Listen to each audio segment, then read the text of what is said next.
The topic of this section is the heart of the intention and the prayer. Excerpt number 11. The primary intention is breaking the heart in subjugation and adhesion to the Creator.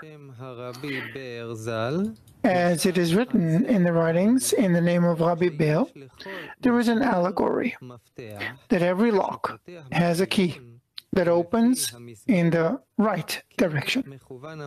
According to the frame, so is the key directed. However, there are thieves who open without a key, meaning they break the frame. They break the lock. So is the matter. Every hidden thing has a key, which is the intention that aims toward that thing.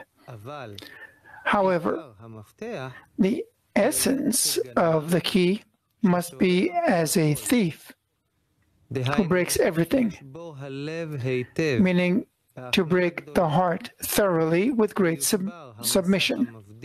And the separating screen above will break, by which it closes, it locks out the man. Again, we see how Kabbalists respect thieves. That's how we, towards the upper light, we do all kinds of actions around it, because directly you can't approach it. We prepare ourselves in all kinds of actions in order to steal it into our vessels. Yes. Again, 11. The primary intention is breaking the heart in subjugation and adhesion with the Creator, as it is written in the writings in the name of Rabbi Beil.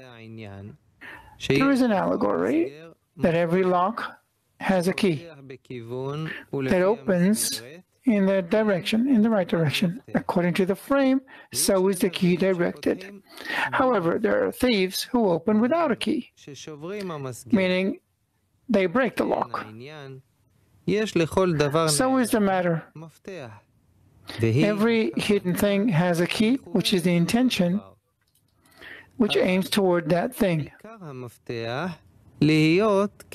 However, the essence of the key is to be as a thief who breaks everything,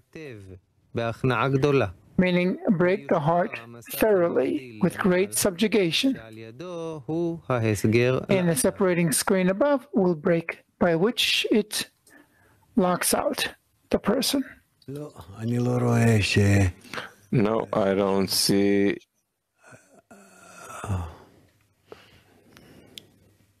Well, let's see Hebrew 10. What do they want? What is this state of breaking the heart?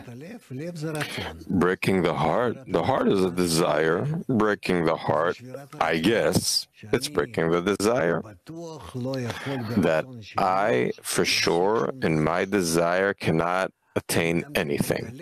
I also discover, even more than that, that I connect to my friends, also in our connected desire to their friends, also we can't break that lock.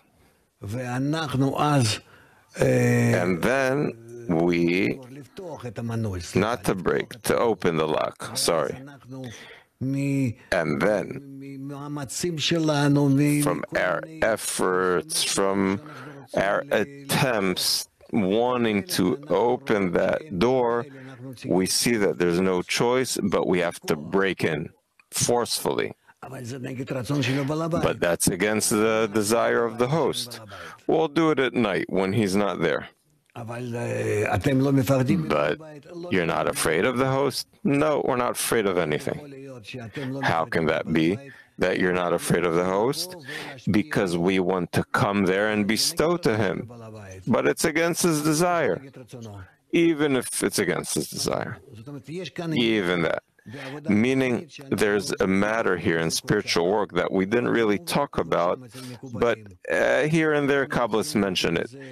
We need to find more and more excerpts about it, that actually breaking into spirituality, really, and this isn't for beginners, this comes later, on the degrees, that it's breaking through forcefully, that we come to a state where we all connect like a group of burglars, like criminals, that we work against the laws of nature. We don't agree with what's going on, but the law of nature is in us. It's our ego. That's what we need to break through. That's what we need to break. And then from that breaking, we do reach the Creator. That's it.